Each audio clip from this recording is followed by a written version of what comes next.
Shalom, selamat pagi adik-adik sekolah minggu. Bagaimana kabar adik-adik hari ini? Pasti selalu dahsyat dan luar biasa. Nah, adik-adik sekolah minggu pasti sudah tidak sabar untuk mendengarkan cerita sekolah minggu hari ini. Tema sekolah minggu kita hari ini adalah Samuel dipanggil Tuhan. Nah, hari ini adik-adik, kakak guru akan melanjutkan cerita minggu yang lalu. Kalau minggu yang lalu, kita mendengarkan cerita tentang hati yang benar yang dimiliki oleh Ibu Hana, di mana dia tetap memiliki hati yang benar ketika dia mengalami persoalan, yaitu ejekan dari ibu yang lain, yaitu masih ingat adik-adik siapa namanya? Ibu yang tidak baik, namanya Ibu Penina. Dan itu tidak boleh kita mencontoh ya adik-adik, karena itu sifat yang suka mengejek itu adalah sifat yang buruk dan tidak disukai oleh Tuhan. Dan dari sikap hati yang benar Ibu Hana ketika dia datang berdoa, menyerahkan semuanya, kesedihannya, kemarahannya kepada Tuhan, akhirnya Ibu Hana pun berjanji di dalam doanya bahwa kalau Tuhan mengabulkan permohonannya atau permintaannya, maka Ibu Hana akan memberikan anaknya menjadi pelayan Tuhan atau menyerahkan anaknya kepada Tuhan. Dan akhirnya apa yang terjadi adik-adik? Setahun kemudian Ibu Hana mengandung atau hamil ya adik-adik. Jadi mengandung itu hamil dan melahirkan anak laki-laki. Maka anak itu dinamai siapa? Adik-adik masih ingat cerita minggu yang lalu namanya siapa? Namanya adalah Samuel, yang berarti, masih ingat apa artinya adik-adik? Nah, arti kata Samuel atau nama Samuel adalah aku telah memintanya daripada Tuhan. Nah, adik-adik sekolah minggu, hari ini kita akan mendengarkan bagaimana cerita Samuel dipanggil oleh Tuhan.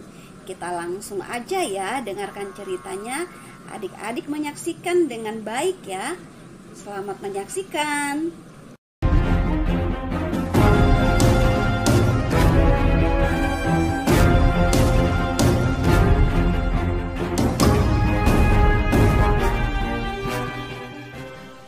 Mendapatkan seorang anak, Ibu Hana telah berdoa dan bernasar atau berjanji kepada Tuhan bahwa jika Tuhan mengaruniakan seorang anak kepadanya, maka nanti anak itu akan diberikan kepada Tuhan untuk menjadi pelayan Tuhan di dalam bait Allah.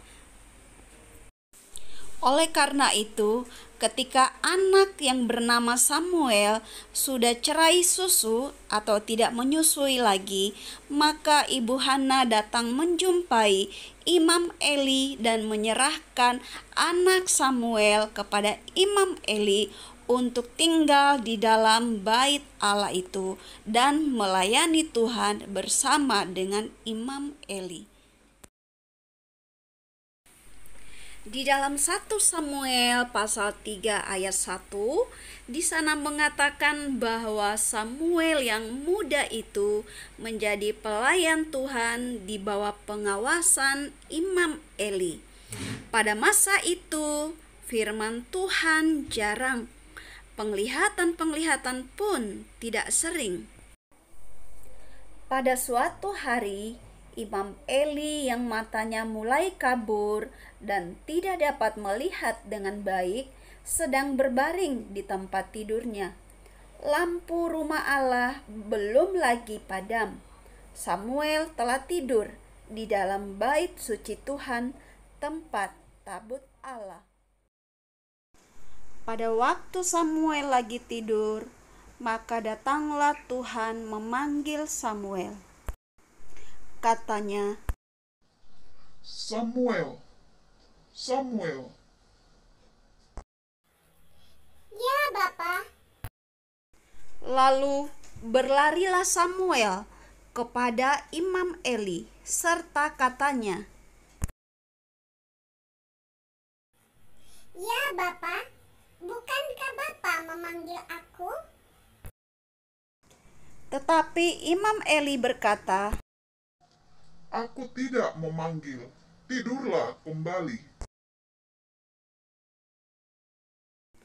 Waktu Samuel tidur kembali, sekali lagi Tuhan datang memanggil Samuel. Lalu Samuel bangun dan pergi mendapatkan Imam Eli dan berkata, Ya, Bapa. Bukankah Bapa memanggil aku? Mengertilah Imam Eli bahwa Tuhanlah yang memanggil anak itu atau Samuel. Karena itu berkatalah Imam Eli kepada Samuel, Pergilah tidur, dan apabila ia memanggil engkau, katakanlah, berbicaralah Tuhan, sebab hambamu ini mendengar. Lalu pergilah Samuel dan tidur kembali. Kemudian datanglah Tuhan berdiri di sana dan memanggil seperti yang sudah-sudah. Samuel, Samuel. Dan Samuel menjawab, Berbicaralah, sebab hambamu ini mendengar. Lalu berfirmanlah Tuhan kepada Samuel, Ketahuilah, aku akan melakukan sesuatu di Israel, sehingga setiap orang yang mendengarnya akan bising kedua telinganya. Nah, adik-adik sekolah minggu, demikianlah cerita bagaimana Samuel dipanggil oleh Tuhan. Tuhan memanggil Samuel untuk menjadi alatnya Tuhan untuk melakukan pekerjaan-pekerjaan yang baik dan mulia yang Tuhan kehendaki, khususnya di dalam ayat firman Tuhan tadi bagi bangsa Israel.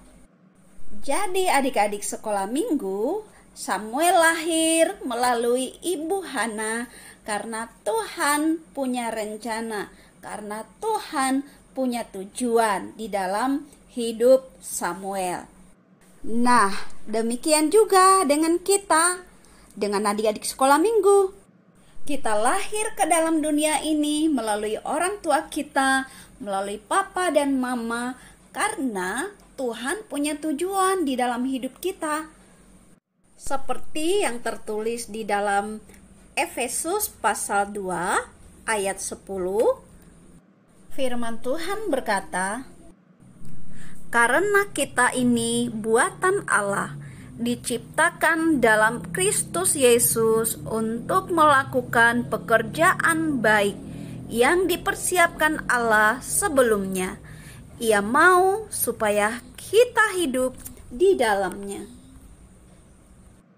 Jadi, adik-adik harus ingat ya, bahwa kita hidup di dalam dunia ini, kita punya tujuan, Tuhan punya tujuan, yaitu supaya kita melakukan pekerjaan-pekerjaan yang baik atau perbuatan-perbuatan yang baik. Nah, adik-adik, minggu yang lalu kita sudah mendengarkan cerita dari kedua ibu, Ibu Penina dan juga Ibu Hana. Nah, dari kedua ini adalah contoh perbuatan, ada perbuatan yang baik dan ada perbuatan yang jahat. Ibu Penina melakukan perbuatan yang tidak baik, tetapi Ibu Hana melakukan perbuatan yang baik. Nah, itulah salah satu contoh yang harus kita pelajari, bagaimana kita harus melakukan pekerjaan-pekerjaan yang baik di dalam hidup ini. Oke adik-adik, demikian cerita sekolah minggu kita hari ini. Sampai jumpa. Tuhan Yesus memberkati.